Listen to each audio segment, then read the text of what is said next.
आपल्या सोबत आहेत, आपण त्यांच्याशी थेट बातचीत करणार आहोत। जो काही घटनाक्रम घडलेला आहे यानंतरची नेमकी भूमिका कुटुंबीय म्हणून तुमची काय असणार आहे?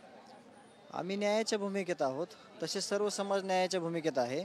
पण तुम्ही जी घटनाक्रम हा शब्द वापरला त्यावर मी सांगतो, जी घटना घडली ही 28 मे पासून ते 9 डिसेंबर पर्यंतचा हा प्रवास आहे।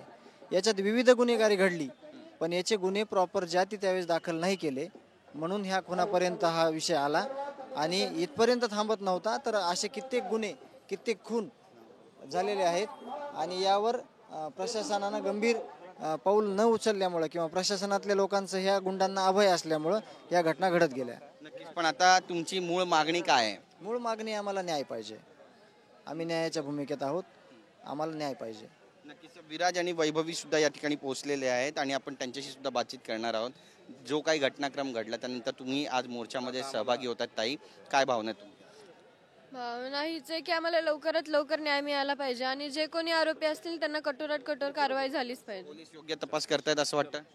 ते त्यांच्या प्रकारे तपास करत असतील, पण आम्हाला इतकंच वाटतं की जो तपास चालू आहे तो लवकरात लवकर व्हावा। तुमचा अभ्यास यामुळे डिस्टर्ब झालाय पूर्णपणे? डिस्टर्ब तर होतोयच, पण माझी सध्या एकच भूमिका आहे की माझ्या वडिलांना लवकरात लवकर न्याय मिळाला पाहिजे। या सगळ्या प्रकरणानंतर देशमुख कुटुंबियांना त्रास होतो आणि मोठा त्रास या ठिकाणी झालाय। त्रास म्हणजे दुःख खूप मोठं आहे, पण तरी आज आम्ही न्यायाच्या भूमिकेत आहोत आणि आम्ही न्याय मागतोय। आम्हाला लवकरात लवकर न्याय द्या आणि जे कोणी आरोपी आहे त्यांना कठोरात कठोर शिक्षा द्या। एक आरोपी अद्यापही फरार आहे, अटक करण्यात आलेली नाहीये। वाल्मिक कराड यांना न्यायालयीन चौकशी कोठडी सुनावण्यात आली, याबद्दल काय मत आहे कुटुंबियांचं?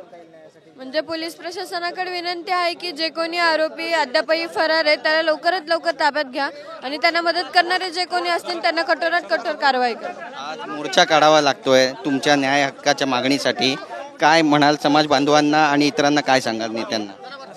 मागणी हीच आहे की आज तुम्ही जसे आमच्या सोबत राहात तसे कायम राहा आणि आपल्याला लवकरात लवकर न्याय मिळवून द्या। भूमिका या ठिकाणी घेतलेली बघा, छोटा मुलगा पण संतोष देशमुख यांचा या ठिकाणी मोर्चामध्ये सहभागी झालेला आहे आणि इतर बांधव देखील सहभागी झालेले आहेत। काल रात्रीपासून तुम्ही ताई हा सगळा प्रवास करताय आणि किती मोठा आघात आहे देशमुख कुटुंबियावर हा? आघात म्हणजे दुःख खूप मोठं आहे। माझे वडील कुटुंबाचाच आधार नव्हते तर पूर्ण गावाचा आधार होतोय। आमची मागणी हीच आहे की आम्हाला फक्त लवकरात लवकर न्याय मिळवून द्या।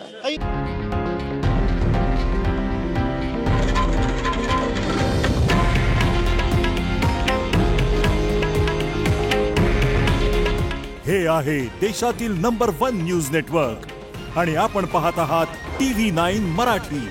काळजी तुमची, हित महाराष्ट्राचं।